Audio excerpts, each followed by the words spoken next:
Hello, everyone. Welcome to this week's edition of Level Up with Laiken. If you are looking for tangible strategies to scale up your practice and the mindset you're going to need to do it, please hit subscribe.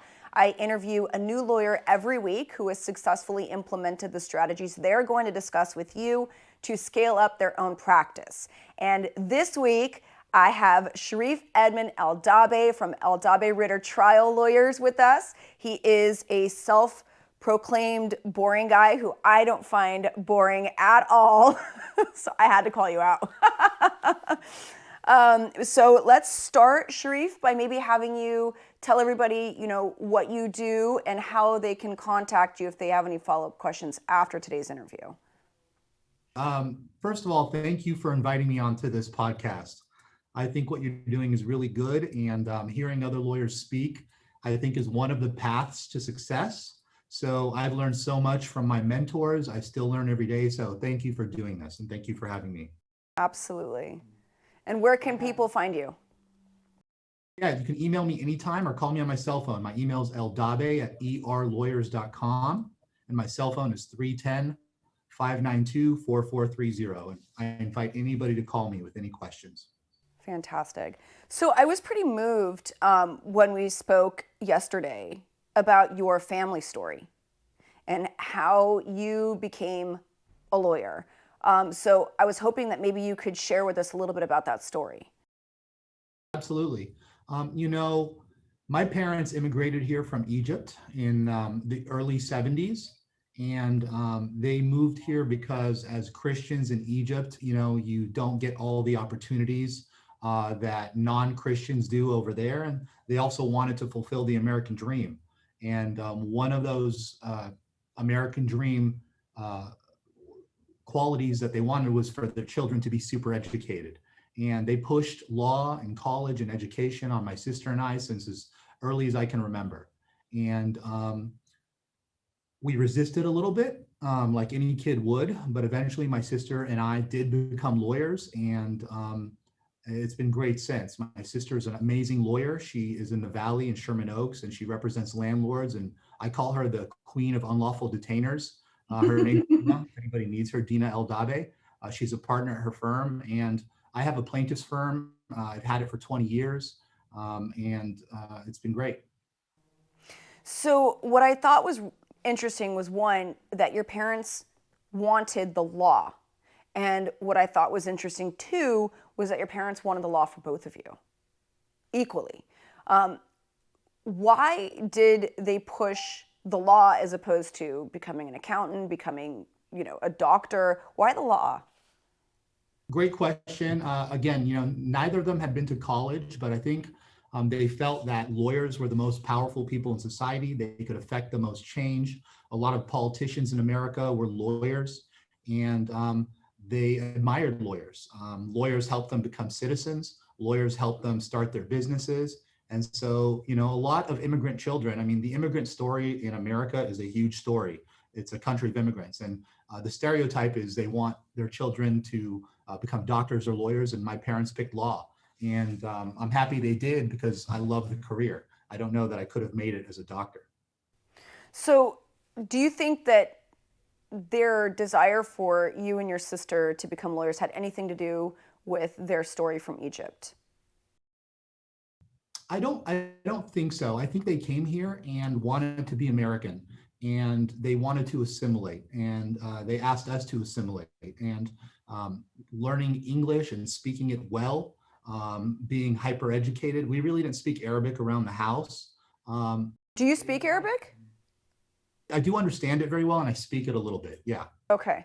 But I think what I mean is they obviously felt the need to come to this country in part because they were being discriminated against as Christians in Egypt, right? So I would imagine there's got to be a sense of powerlessness associated with that experience.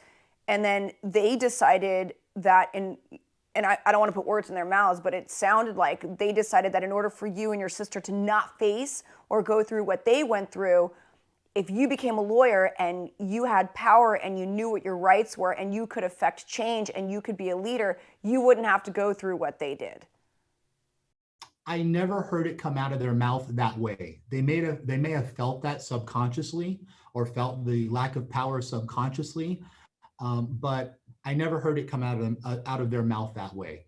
I never focused, although I was the son of an immigrant. I had a funny name or a unique name at least. Um, we didn't have full American culture until we developed it by being here for more time. I never felt a lack of power. I sensed it a little bit. I sensed that I was the other, but my parents and I and my sister never really felt like a lack of power. Maybe we felt a little bit different, but it was more about learning how to navigate this new culture.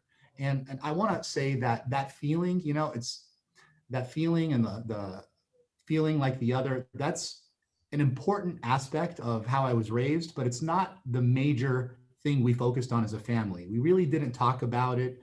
We didn't feel discrimination so much, or if we did it, we'd overcome it. I mean, it's important to mention because I think it's part of my origin story. It's certainly part of the personality I developed, but really it's like 5% of the story. I think it's, how people react to that and what they do to overcome that, that's, more interesting a lot of the time.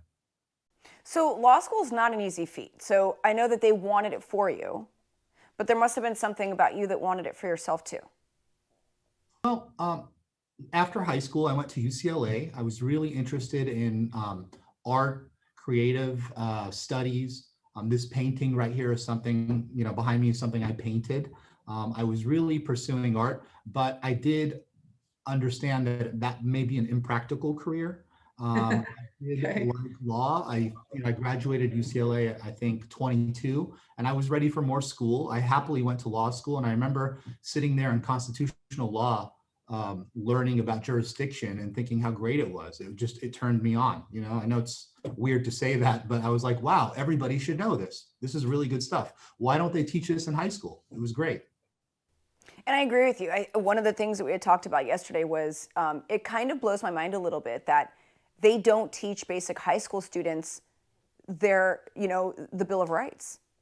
Like these are things that people suffer traumatic events because they don't know what they are allowed to do.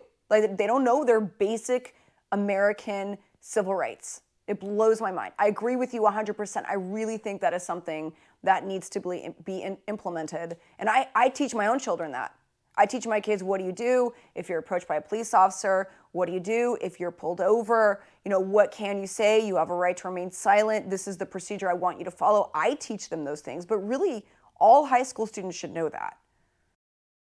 I don't, I've been out of high school for a long time, but I do feel like our country has not properly invested in education, and those things should be taught, as well as other practical things, like how to save money, how to live within your means, how to balance your checkbook.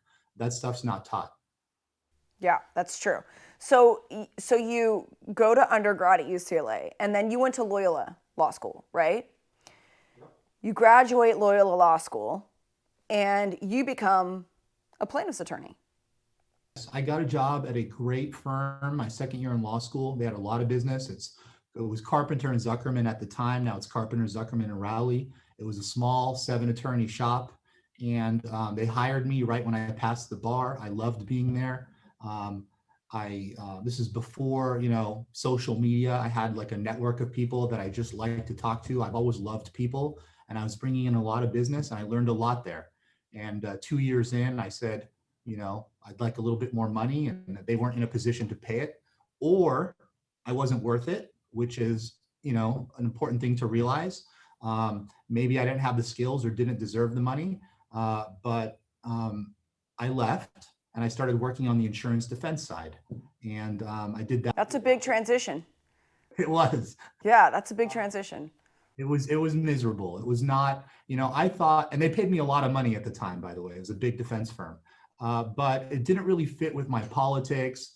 I remember the senior partner, asking me to argue that a case which stood for A, he said, just say it stands for B. And I said, well, but it doesn't, and that wasn't the kind of lawyer I wanted to be. I was, it was an injury case and I was representing the insurance company, and my master was the insurance adjuster who hadn't been to law school. And so it didn't fit with me. And so after 10 weeks, I left. So you, even though you were making exponentially more money, you could not justify selling your ethics for the money.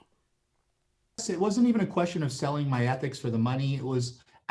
The money was never the primary goal, I don't know that my ethics were the primary goal. I just needed to be happy. I needed to feel fulfilled. I needed to like my clients. I needed a righteous purpose. I think they could have paid me double and I still wouldn't have done it because I wasn't happy. And Yes. so, yeah, it wasn't about the money and it wasn't about my ethics. I just needed to have a purpose, and luckily for me, I mean, the money's a byproduct of the purpose I have now, which is to represent my clients. But I'm happy because I know my clients, I can make a difference for them. That's what turns me on. And it's so funny because I did defense too. I did it for almost 5 years. And fortunately, I never had an experience, being told to argue something else. But there were other things that, didn't sit well with me. But I think the biggest motivating, I was going to leave the law. I was like, man, if this is it, I didn't sign up for this. And I was, I remember Googling careers you could have with a JD. But the biggest thing was it was a lack of sense of purpose. And I really feel like as lawyers, our job is so stressful. You have to believe in what you do. You got to be happy. And otherwise, it's not worth it at all. And I agree with you. And I find that really interesting. But you only stayed for 10 weeks. You saw it so soon and you were like, you know what? Never mind. Like you got 2 paychecks. You're out. That day, I mean, the day I decided I couldn't take it. And I went to human resources and said, I have to leave. And they said, well, okay, we'll take your 2-week notice. And I said, no, I have to leave today. And they said, well, you can never come back if you don't give us 2 weeks. And I said, that's okay. I'm never coming back. Yeah, don't worry about that. Yeah. So now you've left. And the day you quit, you didn't have a backup plan. No, I wandered for like 6 weeks and had no idea. Like you, I was going to quit, and I just hadn't found my niche. And 6 weeks later, a close family friend in Huntington Beach, a town which I had never visited, he was the lawyer he had a small family law practice with 7 cases, and he passed away very suddenly. And his family knew I was a lawyer that was out of work and said, hey, why don't you come over here and wrap this stuff up? And so I moved over there, and I was not happy in law. I was lacking confidence. I was moving to a new town, Huntington Beach of all places, which has, a reputation for being a little right wing. And here I was, Sherif El Dabe. I was like, okay, let me just figure it out. And I went in there, I started using my middle name, Edmund, thinking, maybe they'll like me more. And I started doing some DUI defense and some plaintiff's work. I closed out those family law cases. I had no master plan. I did not know what I wanted to do. I did not know if I was going to try cases. I just wanted, my master plan was to just meet my clients and form a relationship with them and represent them. That was it. And then what happened? And then I came to discover, so it's Huntington Beach. So I started doing some criminal defense, DUI defense. I had, I love Huntington Beach, by the way. It has a bad reputation right now, but I did have some clients with swastikas, tattoos, and all of that. And I started to learn, and I met a lot of people. And I started to learn that these people weren't really bad people necessarily. They just hadn't had the opportunity to learn. They didn't know any better. And they didn't have any problem hiring Sherif or Edmund. They just wanted help. And, I defended the DUI drivers, and some people bristle when I say that, like, how could you do that? But it was righteous. They were great trials. There was science. There were criminalists involved. I was cross-examining cops. And if somebody was innocent, I'd get a not guilty verdict. And it was great. And I won my first trial. And I did 5 more, and they were all guilty verdicts. And those people probably deserved guilty verdicts. So it was a fantastic experience. Got the experience. It was great. It was great. And they're quick So, trial and they mhm. don't pay a lot, but it was fantastic. So I don't and I've heard that before. Like I could never defend somebody I know did something wrong. And that kind of I don't understand that. And the reason I don't understand that is because without defense attorneys, there would be no protection of your constitutional rights. Like I always think about it like God forbid I got arrested for something that I didn't do or did do. And I would like to know that at the very least somebody is paying attention to my constitutional rights because that is that's our checks and balances for this country. Even as a PI attorney, as a plaintiff's attorney, we don't really have a job without a defense attorney. We can't try cases if there's no defense attorney. In criminal, I have a lot of respect for prosecutors. They do God's work, wear the white hat, all of that. But I have more respect for criminal defense attorneys because by the time they pick up the case, the cards are already stacked against them. But there has to be somebody who actually makes it their life purpose to protect our constitutional rights. So I don't have any problem. I have an issue with the swastikas, but I don't have any problem with with you defending criminals because without you we wouldn't have a justice system. There's a reason why it scales, right? So I think it's interesting when people say that. I've heard that many times before. I mean, the cornerstone of our system of government our system of our ideals is not to have government overreach. And really, we're the controlling. It's the same as being a plaintiff's lawyer, by the way, with respect to big corporations trying to limit what people get for their injuries. But we don't want corporate overreach, and we don't want government overreach. We're the governors on that.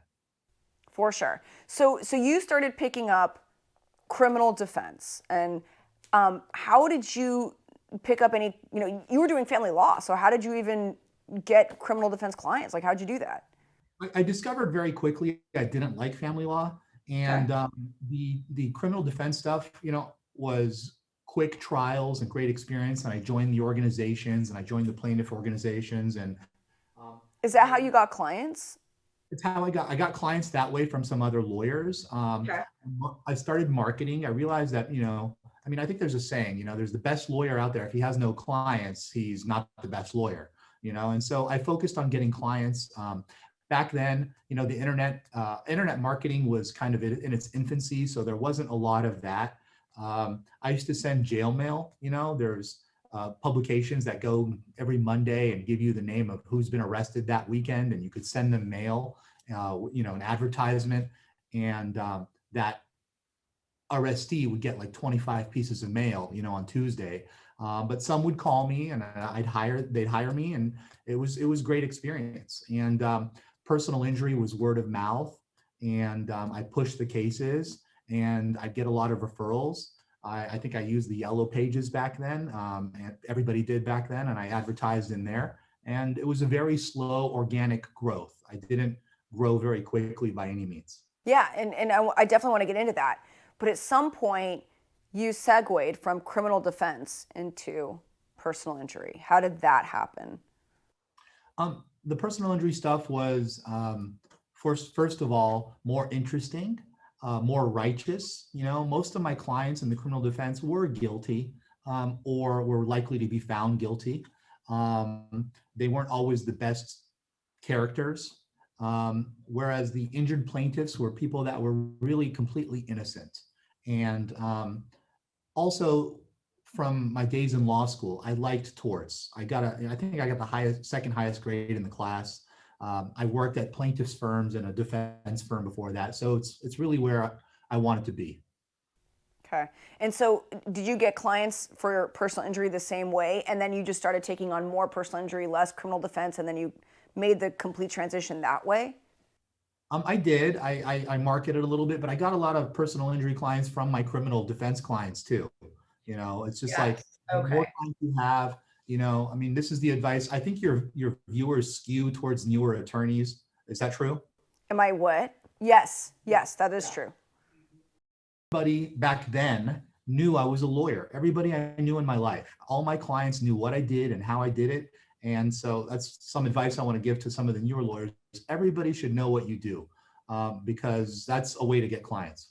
Okay. So we did talk about this notion yesterday of slow organic growth. And I bring that up because, we all have our own, quirks and insecurities, especially those who are, who have newer practices, who are getting comfortable being both an attorney and an entrepreneur.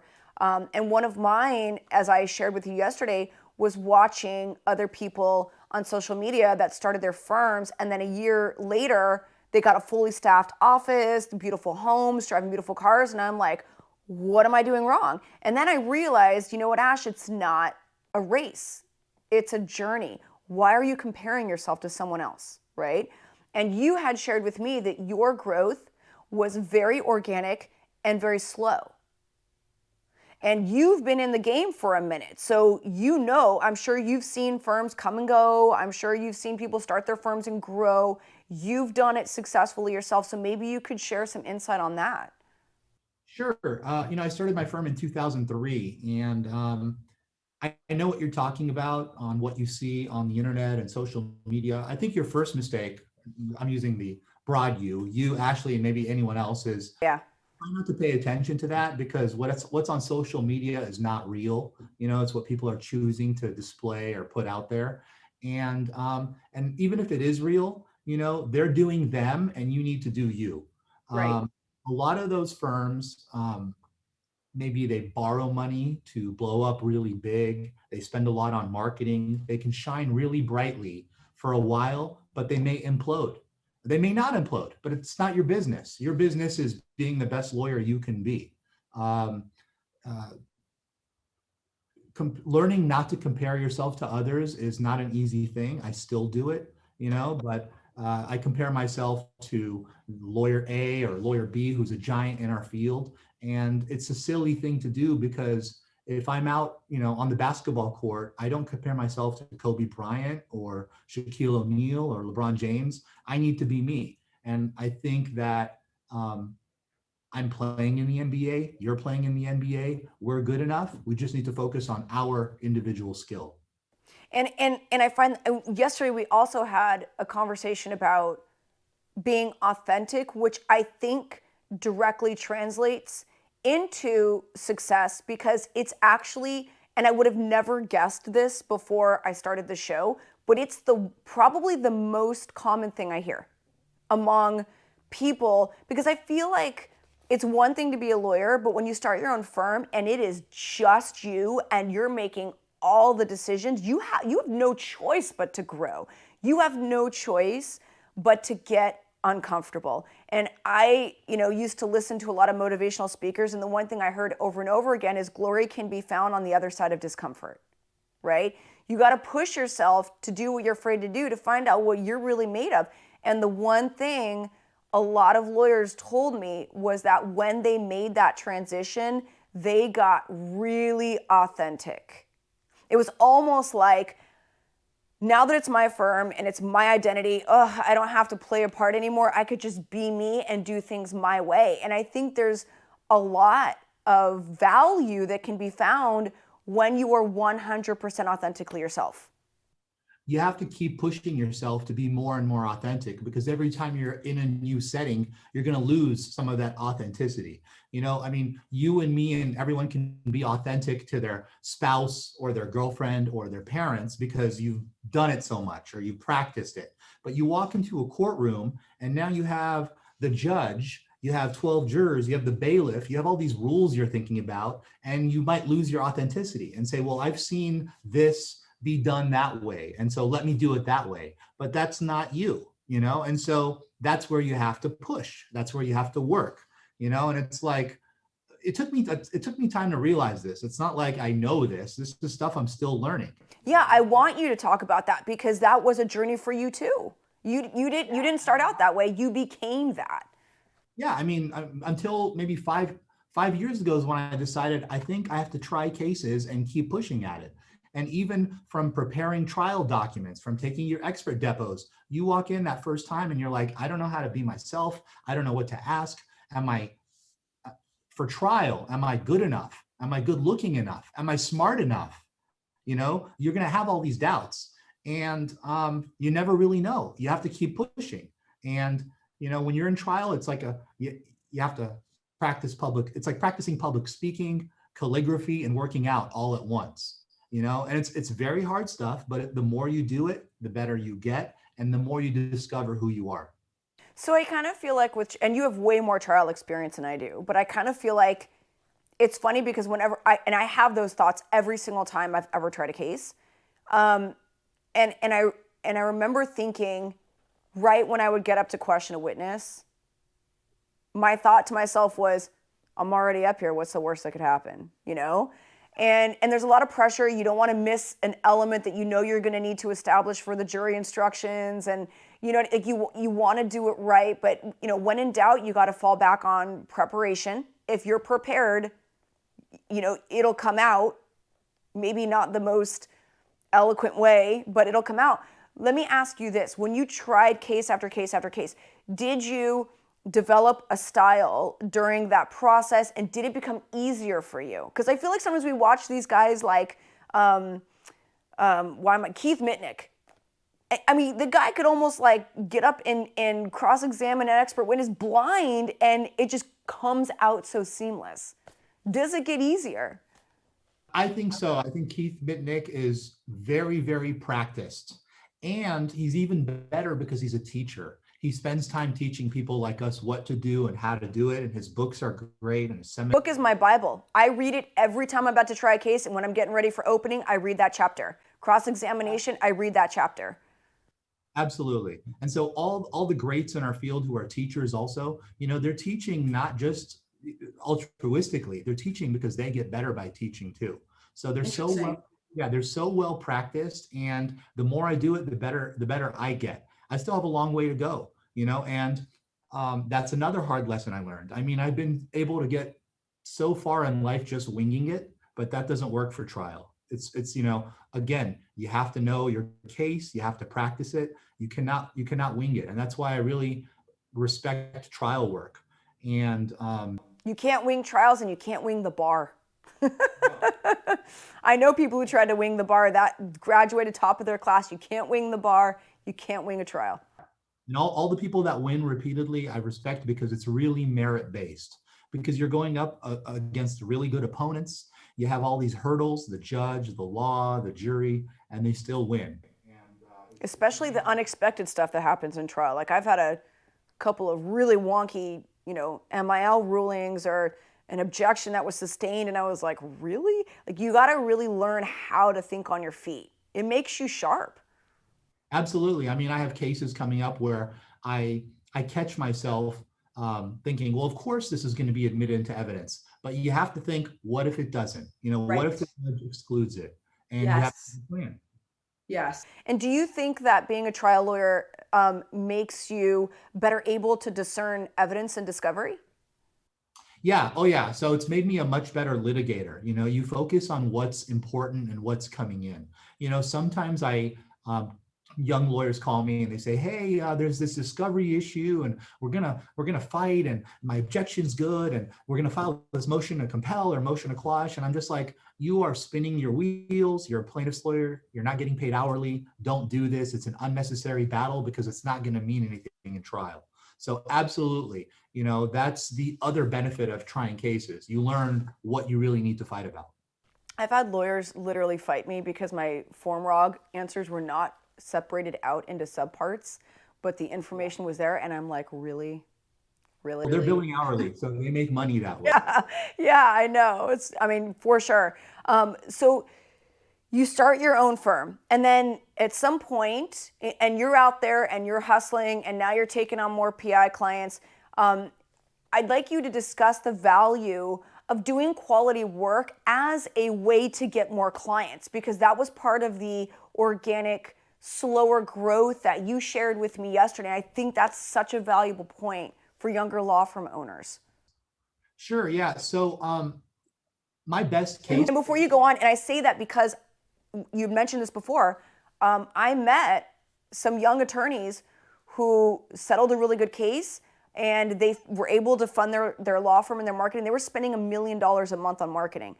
Most of us cannot do that. And a lot of people ask me, I don't know how to generate more cases without competing with the big boys and spending $1 million a month.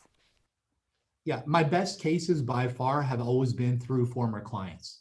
I mean, I have cases that early in my practice, I settled for $80,000 for a dog bite. That client will call me 8 years later and remember me and say, hey, I have a case for you. And I'm litigating it now, and it's a very big case.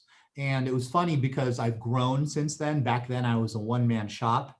Now I have like 20 employees and 4 lawyers here. But she said to me, well, can you come to my house and sign me up like you did 8 years ago? And I said, well, I don't really do that. And it's taking a lot of time. And she's like, oh, are you too big for that now? And I had to catch myself. I said, Yeah. oh, wow. Humble check. Yeah. I forgot that really it's about why not go over there? Why not meet her? It's a serious big injury case. Why not get to know her right away? And I went to her house and met the family, and it brought me back to basics, and it was really nice. And we caught up because I hadn't seen her in 8 years, and it's a great case, and I'm happy I went to the house. And Okay. yeah, you got to do that. And so I get those cases, and I'm happy to get them. And I need the client. It's like a requirement. I mean, with my staff, it's like we have to call the client back the day they call. Okay, we have to make them feel, this is our key. This is the word we use: warm and fuzzy after the telephone exchange that we have with them.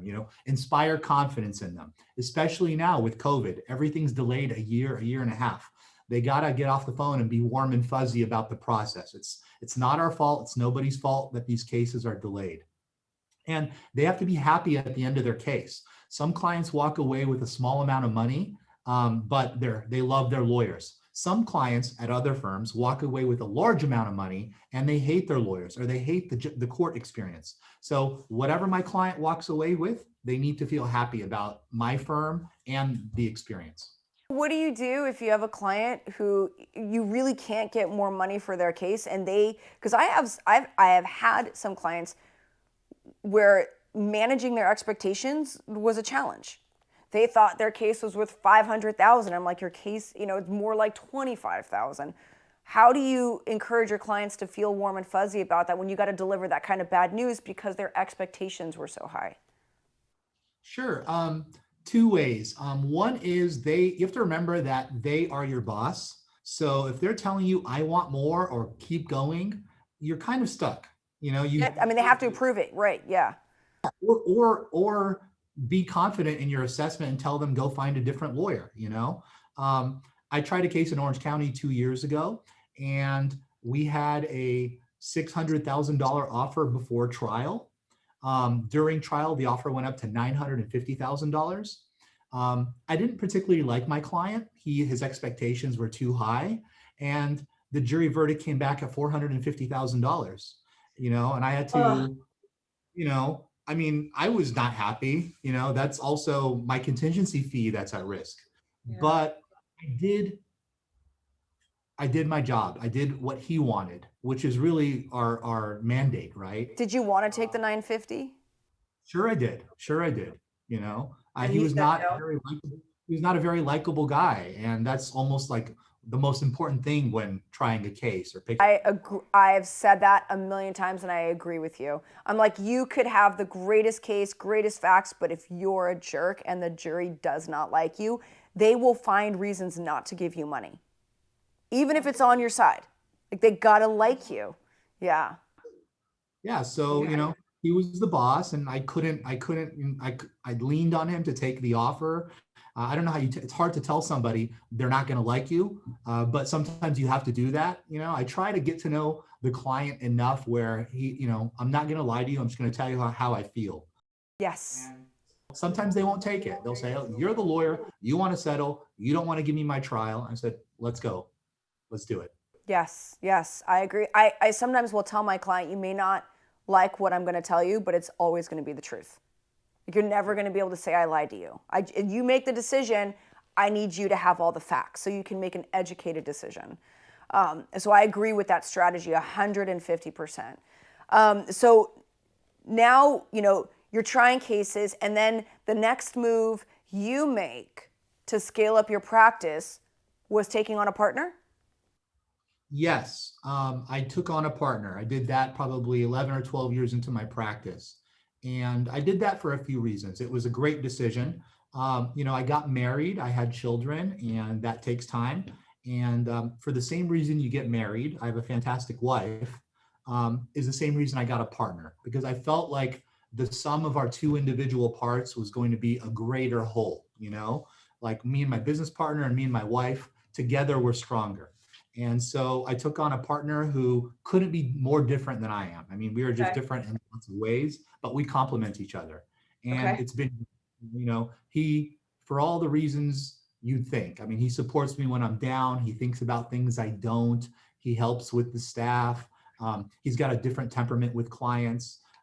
It's really fantastic. It's Jonathan Ritter. He's a little younger than me. I think he's 36 or 37. I'm 44, and it's a beautiful marriage.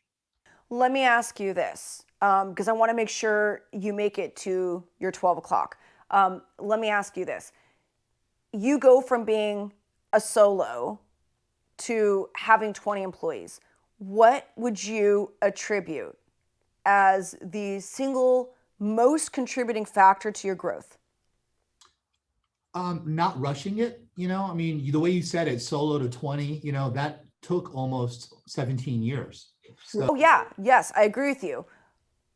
But if someone were to say to you, Sherif, what could I do aside from, being patient? What could I do to help ensure the growth of my firm? Because I don't want to be a one-man shop forever. What would you tell them? focus on quality, not on quantity. Because like you mentioned earlier, you could go get a line of credit and spend $1 million on advertising and spend money on staff and grow, and you'll make some money, but you're not going to give great quality service. You can't give a new lawyer a complicated case. You can't give a new lawyer 1,000 cases to distribute and hire paralegals for. It's like giving a kid like a howitzer gun. They're going to kill themselves. The lawyer's Yeah, not going to know how to handle it. So right. focus on quality. Focus, start with something small and learn how to do it right. And not just a small case, maybe learn how to do depositions perfectly. Learn the law and the policy behind everything you're doing. And as you get better, as you do things with quality, that's when I think the money comes and the success comes and the growth comes. That's all a byproduct. And there was something else that we had talked about, and that was don't be afraid to partner up. And I'm not talking about like what you did with Mr. Ritter. I'm talking about like you have a big case. It might be too much, or you might be you might want to partner with somebody who's got more experience to get the most value out of that case. Don't be so strapped by this idea, oh, I'm going to have to split my fee, because you can get more value when you put two legal minds together, right? And you get more money that way too.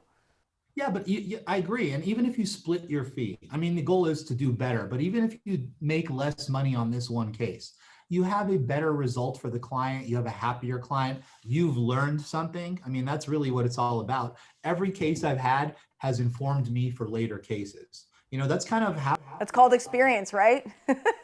Yeah.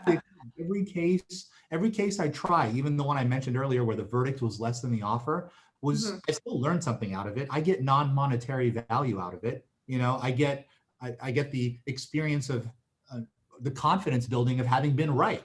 I told this client take the offer, and now I build more confidence. Say, I knew the right thing in this. So all of that has value too.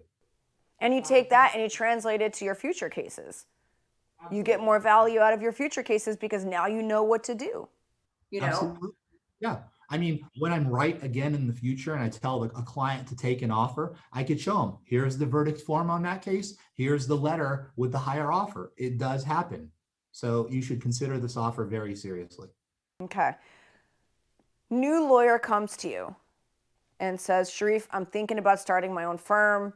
I'm scared. I don't know if this is the right decision. What are the 3 tips you give them? Oh, man. Uh, I would say first, join every organization you can, meet people. Your real life social network is much more important than your online social network, right? That stuff's noise. That stuff is trash. Turn it off. It's a never ending magazine that scrolls, and it's not true. You know what? Thank you for saying that. And I want to say that because I feel like there is so much pressure that you are not going to be successful unless you are killing it on social media. And it's not that I don't think that that is one way to do it, but I really don't like this idea that it's the only way to do it. So thank you for saying that. Please continue. Yeah. Don't focus on that stuff. Two, after meeting all these people and building your real life social network, focus on quality, right? The clients you have, help them out. Like, it's your whole job. This is your career. You've picked it, right? So why not be good at it? Master it. If it's secondary to you, maybe it's not the right career. If a person hired you, they've put some faith in you. Yep. You've spent money and time in law school, and the state has given you this special license, right? This really special license. You're allowed to go into court and speak for this person. And so why not take that seriously? Give that person good quality. It may be a small case. You just started your own firm. Maybe you'll make very little money, but that's okay, because again, it's going to inform you for your future cases. Okay. What's your third tip? We got quality. Right. I think something you mentioned before, which was patience. Patience. Yeah, that's a good one. Don't grow too big too fast. Don't feel the need to, I don't know. I mean, I think a lot about money. I think everybody does. And I want to be honest about that. Don't feel the need to be rich. That's another form of noise. I think once you have your basic needs met, really I hate to sound preachy, but I think what we're all looking for is happiness and fulfillment. So, I don't think a watch or a car is really going to make you happy. More money, more problems sometimes. Many a lawyer who had a lot of money has started focusing on money too much, and maybe lost their career or reputation because of bad decisions they've made because of money. I mean, it's happening in Los Angeles right now with one of the titans of personal injury who's old and maybe just lost his way. It's very sad. Yeah. And, he's a man that probably got seduced by the money and seduced by being famous. And So stay focused on what's actually important in life. absolutely, Yeah. absolutely. Question from Alexis. Did you feel lonely at the beginning of your solo practice before you partnered and scaled? What did you do to combat that feeling? That's a great question. That's a great question. Yes, I felt very lonely. It was not a good time. I was in Huntington Beach and in Newtown. I found a roommate on Craigslist. I moved into his apartment. My office rent was $900 a month. My residential rent was $700 a month. I had no friends over there. It was very lonely. And it was a blessing in a weird way because I didn't have the noise around me. I had nothing to do but work. I can't say I combated the loneliness in any way other than work. I just put my head down, and in retrospect, it was a blessing. I worked, and I didn't meet anybody in Huntington Beach. My dating life wasn't particularly excellent. My friendships, I didn't really meet anybody, and I worked. So it was very lonely. Alexis, I know you recently started your own practice, and if you're lonely, call me. Aw. And I like that she said that because I felt that way too. I felt really going from a large firm where you could literally I don't necessarily need to talk to somebody, but I liked hearing people outside moving about, right? And if somebody popped in your office to say hello, it was nice. When things got really quiet, it was unnerving, but I have to say the way that I combated that, and I know this is gonna sound cliche, but really was JHQ. Yeah. Because in JHQ, we really are that for all the solo lawyers. So Alexis, reach out to any of us. We're all happy to talk to you. But really, I mean, the network and just having the Slack app there and being able to jump on and read some of the comments, and I've connected with a lot of people through JHQ, so that really helped, and that's a resource you didn't have at that time. Yeah, there was nothing really other than CALA and the Orange County Trial Lawyers and the DUI Lawyers Association, and those were great, but now there's a lot more, and JHQ is an excellent resource. I'm so happy to have met all these people. Sometimes as you get a little older and more established, you're less likely to go meet people, and that's why I love being part of JHQ, and it's fantastic. You're your newer lawyers that watch this, I did write down some practical advice for them, Great. stuff I've learned over the past 20 years. Yes. When you hire smart people or passionate people. That's a mistake I also made early in my career. I was like, oh, this person's cheap. They don't charge a lot. And that was a mistake. You need to pay a little more and hire a good person. Yes. Will add value. So don't make that mistake. We discussed quality plaintiffs. That's probably one of the most important thing. You know, Yeah. a quality plaintiff with a case that has some holes in it it's a better case than a really bad plaintiff with a perfect case. Because the bad plaintiff's not deserving and the jury's going to figure that out, or opposing counsel will. Min Win gave me advice along those lines when I started. That's great advice. And don't be afraid to say no to a case you got a bad feeling about. Absolutely. And I still violate that rule. You know, sometimes I say, oh my gosh, this injury is so bad and it looks like it's a good case. And I recently took in this client and she is not a person that I think is very, not a good plaintiff. Let's put it that way. I took the case and, you know, I still make mistakes. We're still learning. Also, on large injury cases, please always look for course and scope. Nowadays, people are doing so much work from their car, from their cell phones. You have to look for that. Don't settle short. You know, I had a case recently, a wrongful death case where a woman turned left in front of a motorcyclist. He died. He's a father and a husband. She had a $15,000 policy. I met with the family. There was no indication in the police report whatsoever there'd be anything related to course and scope. I met with the family and I said, look, this $15,000 is nothing to you. Please let me spend it. Let me work, file a lawsuit and dig, you know? And they did, to their credit. And we found out the driver was on her way home from job 1 to job 2 to pick up an iPad, you know? And the iPad belonged to the employer of job 2. And of course, I doted in the employer that she was going to work for. There was a big, hard-fought motion for summary judgment, which the court denied, and the case settled for many millions of dollars. I'm friends with the defense attorney now. The family, you know, I'm their hero now. And so, you know, I try to do that in every large injury case where there's a small policy. So don't give up on your clients. Don't take the easy money. Don't think short term on a case. Don't think short term about the client. Don't think short term about your career. It's a very long game you're playing. I like that. That's really good advice. Sherif, thank you so much. I appreciate your time yesterday. I really enjoyed that phone call with you. And thank you for coming here and sharing. You definitely shared some insights I have not heard before, and that's exactly why I do the show and why I want other people to watch it. So truly grateful. Thank you. Thank you. And if anybody wants to buy this painting, I'm selling it for $10,000, as low as $50. Thank you. And everybody, thank you for joining this week's edition of Level Up with Laiken. Sending you lots of love, joy, and success this week. We'll see you next week. Bye-bye.